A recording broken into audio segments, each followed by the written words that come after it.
AI itu teknik kerjanya tuh ada 4 nih San. Yang pertama ada searching ya. Jadi dia mencari ya, pencarian. Lalu ada yang teknik berikutnya itu dalam AI itu salah satunya juga ada yang namanya reasoning ya, Ya, reasoning. penalaran.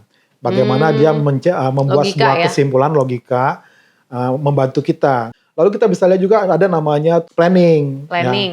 Planning ini Berencana dekomposisi masa depan. ya. Jadi dia memecahkan dari masalah yang kompleks ke masalah itu menjadi yang sederhana. Lalu yang berikutnya adalah yang paling terkenal adalah learning. Ini bagaimana kita mengajarkan mesin ini tentang sebuah pola, lalu dia akhirnya pinter dan akhirnya dia bisa membantu kita. Terus kalau misalnya AI kita terapin di investasi saham bisa nggak tuh Pak? Sangat bisa. Apa tuh yang bisa dibaca sama si mesin AI-nya? Jadi mesin learning itu adalah dia membaca sebuah pola nih, ya. Jadi komputer itu diajarkan pola-pola tertentu. Lalu dari pola-pola ini dia buat proses learning sampai dia menemukan satu algoritma sehingga dia bisa dari pola-pola yang ada dia bisa menarik kesimpulan. Ya, kira-kira nih mau apa?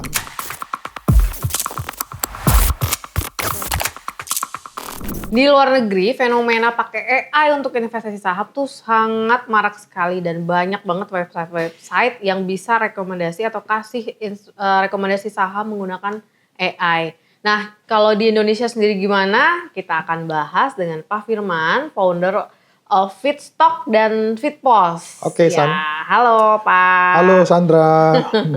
Iya Pak, ini kan kita mau bahas AI nih ya, AI hubungin dengan saham. Kalau di luar negeri itu udah banyak banget, termasuk salah satu investor saham yang terkenal, Ray Dalio, di Bridgewater ya. Bridgewater, dia ternyata investasi sahamnya mungkin dulu nggak pakai AI, sekarang tuh udah pakai AI. Dan kalau di sini di investasi di saham Indo tuh gimana Pak? Bisa nggak sih pakai AI? Saya belum pernah mendengar ya, tetapi sebenarnya kalau kita melihat bahwa AI itu sebenarnya ada banyak di sekitar kita tuh udah menggunakan AI. Mungkin belum ada aja yang mempublish ya, tetapi setahu saya mungkin yang terkenal seperti di luar negeri itu belum terdengar. Nah, tapi kalau kita lihat misalnya seperti yang Sandra bilang Ray Dalio ya, yang Bridgewater itu ya. Nah, itu adalah salah satu hedge fund yang gede di Amerika. Bukan hanya dia, ada hedge fund yang gede di Amerika itu rata-rata mereka udah menggunakan AI. Bagaimana mereka menggunakan machine learning atau AI dalam pemilihan terkait dengan pengelolaan portofolio mereka. Nah, kalau kita lihat sekarang AI itu apa dulu nih ya. Jadi kalau kita bicara AI atau kecerdasan buatan, sebenarnya itu ada di sekitar kita nih San. Ya, kita ambil contoh misalnya Sandra deh punya handphone gitu ya. Sandra misalnya buka seperti ini, nah ada fitur face recognition ya. Jadi dia mengenal tuh pola wajahnya, oh ini berarti pola wajahnya Sandra. Lalu dia membuka secara otomatis. Jadi kita mesti tahu dulu AI itu sebenarnya bukan barang langka di zaman seperti sekarang. Nah, contoh lagi misalnya mau pergi ke satu tempat nih ya, suatu tempat. Nah, kita bisa ketemu di sana ada AI juga yang membantu ya. Misalnya kita tahu nih, wah kita perjalanan ke sana sekian lama atau dia mencari jalan yang paling cepat seperti itu. AI itu teknik kerjanya tuh ada 4 nih San. Yang pertama ada searching ya. Jadi dia mencari ya, pencarian. Contoh yang tadi kalau misalnya kita mau pergi ke suatu tempat, dia bisa membantu kita mencari mana jalur yang paling cepat. Google Maps, betul. Waze gitu ya, itu udah AI. Nah, itu kan banyak sekitar kita. Lalu ada yang teknik berikutnya itu dalam AI itu salah satunya juga ada yang namanya reasoning ya, penalaran. Bagaimana dia membuat sebuah kesimpulan logika, membantu kita. Kita misalnya mau pergi ke satu tempat nih ya, ke satu tempat. Nah, dia membantu kita untuk memberitahu ini jalan yang paling cepat, ini jalan yang tidak cepat. Ya, atau misalnya dikasih tahu Anda nih suka misalnya konten-konten tentang makanan, konten-konten tentang ini. Nah, dia bisa membaca dan dia bisa menarik kesimpulan tentang siapa nih si penggunanya nih sukanya apa, kontennya apa, yang relate dengan dia, interestnya dia tuh apa nih. Nah, dia ditampilkan seperti itu. Jadi penalaran. Nah, itu salah satu AI. Lalu kita bisa lihat juga ada namanya tuh ada apa? Planning. Planning ini dekomposisi ya. Jadi dia memecahkan dari masalah yang kompleks ke masalah itu menjadi yang sederhana. Kita ambil contoh misalnya yang sederhana, misalnya kalau misalnya yang Grab deh. Misalnya kan ada Grab yang bisa pergi dengan temenan. Ya. Grab bareng ya. Nah, Grab bareng ya. Nah, dia bisa dia bisa tunjukin tuh siapa-siapa aja nih yang misalnya ke sana tuh tujuannya yang sama, yang searah. Lalu dia lihat mana nih kira-kira yang bisa sekali angkut ya. Nah, itu salah satu. Jadi dari masalah yang kompleks dipecahkan ke yang sederhana, lalu dia membuat satu kesimpulan sehingga kita bisa ke satu arah tujuan yang sama. Nah, lalu yang berikutnya adalah yang paling terkenal adalah learning. Nah, mesin learning. Nah, ini yang lagi hype nih ya, learning. Nah, ini bagaimana kita mengajarkan mesin ini tentang sebuah pola, lalu dia akhirnya pinter dan akhirnya dia bisa membantu kita. Jadi AI ini sebenarnya ada di sekitar kita. Berarti udah dari lama tuh udah ada AI ya? Iya, sebenarnya udah ada dan itu semakin ada di sekitar kita. Contoh sekarang ada mobil yang bisa jalan ya otonomos. Iya, parkir sendiri. Iya betul, selama dia punya garis jalannya dia bisa. Bahkan ada mobil yang bisa parkir sendiri. Nah itu adalah contoh AI. Jadi AI itu bukan hanya seperti robot ya. Bukan suatu barang yang sepertinya langka banget, sebenarnya sekitar kita udah ada. Nah, terkait dengan misalnya investasi saham, memang kalau saya lihat di Indonesia belum terlalu marak ya, atau mungkin belum terpublish secara masif. Tetapi sebenarnya kita kalau mau ambil, AI itu bisa membantu kita untuk kita bisa berinvestasi dengan mudah. Jadi AI itu sifatnya membantu kita untuk kita lebih mudah mengerjakan pekerjaan kita. Kayak kalau misalnya mungkin kita agak terbelakang 10 tahun kali Pak ya dari luar negeri ya. Biasanya dari teknologi kan betul. gitu. Betul, biasanya kita selalu terbelakang, mundur dulu ya. Betul. Terus kalau misalnya AI kita terapin di investasi saham bisa nggak tuh Pak? Sangat bisa. Apa tuh yang bisa dibaca sama si mesin AI-nya? Contoh mesin learning itu dia adalah, jadi mesin learning itu adalah dia membaca sebuah pola nih ya. Jadi komputer itu diajarkan pola-pola tertentu. Lalu dari pola-pola ini dia buat proses learning sampai dia menemukan satu algoritma. Sampai akhirnya dari algoritma ini ada model mesin learningnya. Sehingga dia bisa dari pola-pola yang ada dia bisa menarik kesimpulan. Ya, kira-kira nih mau apa. Nah, kalau kita lihat misalnya contoh investasi saham, ya, kita lihat ambil contoh aja. Banyak orang ketika mau masuk atau beli saham, dia pakai technical kan? Iya. Wah, lu beli ketika misalnya di bawah. Kalau misalnya dia ambil mau yang panjang, dia pakai moving average, misalnya 100 atau 200. Atau kalau misalnya dia mau pakai ada banyak analisa teknikal. Itu kan pola-pola. Jadi pola-pola ini tinggal diajarkan kepada komputer.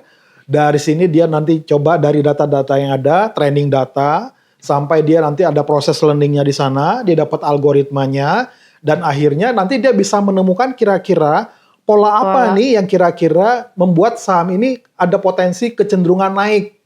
Nah, dengan cara gimana? Komputernya diajarin tuh dari ribuan atau jutaan data, sehingga dia bisa tahu, oh ini adalah saham dari pembelajaran pola-pola yang ada. Nih, masa lalu. Saham dengan model begini bisa naik loh. Nah, begitu.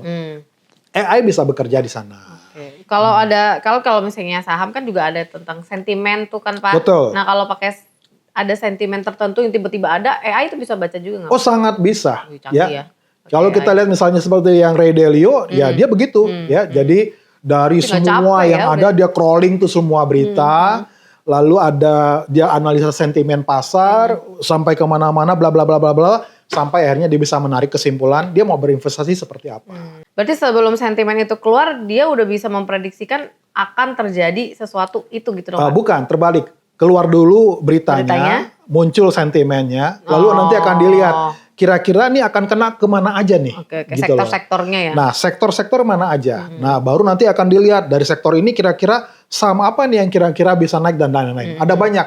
Dan itu sangat-sangat mungkin dan itu yang paling bisa dikerjakan oleh AI membantu kita dalam berinvestasi itu udah banyak berarti di luar negeri. Itu mempermudah kita banget untuk beli saham ya Pak ya? Oh iya betul. Investasi saham. Betul. Cocok nggak AI buat pemula? Karena kan itu kan udah sama berbagai indikator. Kalau misalnya pakai AI, orang yang nggak tahu sekali tentang saham, gimana cara pakainya gitu? Bisa nggak? Sangat cocok. Karena apa? Pemula kan nggak tahu tuh misalnya, dia harus pilih saham yang mana sih gitu loh. Dari 940 saham Pak ya? Nah, dari 940 saham, sekarang 940 ya. Dari 940 tuh saham mana nih yang paling masuk ini? Karena kalau kita bicara soal investasi, itu yang paling sulit itu adalah prediksi. Iya betul. Betul nggak? Iya benar-benar. Ya, betul. Kita memprediksi itu yang paling susah. Ya. Prediksi kapan masuk, kapan saya menjual gitu loh. Nah jadi untuk menjawab pertanyaan itu pemula ya sebenarnya dibutuh AI. Ya di zaman seperti sekarang AI itu adalah bukan suatu barang langka, itu bukanlah suatu yang tanda kutip misalnya haram gitu ya. Nah, tetapi itu adalah sesuatu yang bisa membantu dia untuk supaya dia lebih mudah gitu loh. Nah, walaupun dia sebagai pemula juga harus tahu dasar-dasar investasi. Karena dia tidak seharusnya juga mempercayakan sepenuhnya kepada mesin. Karena mesin juga bisa salah, tergantung dari training data yang sebelumnya itu seperti apa gitu. Ya, jadi dia tinggal nanti misalnya ada saham apa, nanti dia tinggal pelajari, dia tinggal cari referensi, mencari data-data yang lain, tapi setidaknya dia tidak perlu memilih dari 940 itu yang mana ya. Kan butuh waktu yang sangat-sangat besar, San. Betul. Nah, ini kalau kita bahas feedstock, kan feedstock tuh berdasarkan AI nih, Pak. Betul. Atas unsur apa nih tiba-tiba pengen ada feedstock gitu, Pak? Itu menggunakan AI. Betul. Nah, karena saya juga tertantang juga, karena saya lihat semuanya itu adalah udah ke arah digital. Lalu juga saya udah 16 tahun di pasar modal, San. Iya. Ya. Udah hafal. Nah, udah hafal. Ya, udah 16 tahun. Tetapi saya juga melihat ada banyak sekarang anak-anak muda Gen Z ya. Mereka masih baru-baru juga, mereka juga udah sukses nih ya. Nah, karena saya melihat saya tidak punya waktu ya. Lalu saya melihat juga saya punya pengalaman juga, punya license yang lengkap tapi kok seperti nggak digunakan gitu ya. Nah, dan aku lihat pertumbuhan market di pasar modal juga cukup besar ya. Kalau diambil rasionya terkait jumlah penduduk, wah kita tuh masih sangat-sangat kecil dibanding negara luar. Nah, pertanyaannya bagaimana supaya ini bisa dengan mudah. Nah, ibaratnya saya ingin dengan mudah untuk berinvestasi. Nah, akhirnya saya berpikir, saya coba buat deh gitu. Nah, dibantu dengan teman-teman, karena kebetulan saya juga punya pengalaman waktu kuliah ya. Lalu saya juga lama di digital juga dan juga punya knowledge ke sana. Nah, saya coba untuk coaching teman, tim untuk mereka membantu saya untuk membuat sebuah machine learning terkait dengan pemilihan saham apa begitu San. Nah, jadi itu yang mendorong supaya ada satu tools yang membuat saya mudah berinvestasi. Mungkin bukan untuk Pak Firman atau kita juga ya, tapi untuk semua kalau mau berinvestasi mudah bisa pakai alat feedstock gitu kan. Oh, sangat ya, bisa, gitu. silakan. Di feedstock ini kemarin ada keluar tuh Pak saham BRMS itu sudah 71%. Dia keluar dari tanggal 11 September. Oke. Pertanyaannya, tapi mungkin ini spill tipis aja, nanti kita bahas di feedstock yang berikutnya. Kok bisa Pak? Bener-bener pas gitu si BRMS ini keluar signalnya tanggal 26 September, 11 September saat emang sedang ada sentimen batubara dan kebetulan emang harga BRMS lagi nggak kemana-mana September itu. Ya, jadi kalau ditanya kok bisa, saya akan jawab ya karena mesin learningnya yang keluarin begitu gitu loh ya. Jadi bagian pertama saya adalah membuat sebuah mesin yang dia bisa dari data-data yang ada menemukan sebuah pola, dia menarik kesimpulan. Nah, salah satunya memang 22 hari yang lalu kalau nggak salah ya. Iya, tanggal 11 September. Nah, BRMS kalau nggak salah per hari ini atau kemarin tuh hampir 70-an persen lah ya. Dalam waktu 22 hari. Ini salah satu contoh bahwa kita dibantu oleh sebuah mesin untuk kita memilih saham. Nah, kalau ditanya kok bisa, tugas saya adalah membuat sebuah mesin untuk mesin ini belajar dari pola-pola yang ada. Lalu akhirnya saya temukan algoritmanya, lalu saya backtest, lalu mulai kita coba. Nah, pembuktiannya nggak bisa langsung. Nanti kita akan lihat dalam tahun-tahun setelah berapa perjalanan, 1 tahun ke depan, 2 tahun ke depan. Tetapi memang machine learning ini namanya machine learning. Ya, dia akan terus diajarkan. Nah, perlu Sandra tahu, polanya seperti kita mengajar anak kecil. Jadi anak kecil diajar ini huruf A, ini huruf B, ini huruf C. Nah, ketika ada angka seperti itu dia harus bisa baca, oh ini huruf ini. Nah, sama seperti itu. Jadi kalau tanya, kok bisa dia keluar? Karena dia menemukan pola dari data-data yang selama ini dia udah proses belajar tersebut. Nah, ini ada nih saham yang kira-kira punya potensi untuk naik. Nih. Bukan hanya itu San, ada Saratoga, banyak. Ya ada PNLF. Nanti kita bahas Pak di berikutnya. Jangan sekarang. Oke, jadi ini mungkin sekilas untuk nextnya kita mau bahas apa. Di feedstock itu kan ada berapa menu ya Pak ya. Feedstock Universe, Feedstock Motion, sama Fleksibel. Nah itu cara, ternyata kalaupun udah dimudahin sama AI, kita harus tetap tahu cara bacanya, tahu cara masuk yang lebih pasnya gitu ya. Mungkin kita bahas di Next, serta saham bagger yang lain. Oke, kalau mau tahu lebih lanjut soal AI, cek di feedstock.id teman-teman. Oke Pak, kita ntar next makasih lagi by Sandra. Feedstock. Ya. Dan bye-bye. Bye-bye.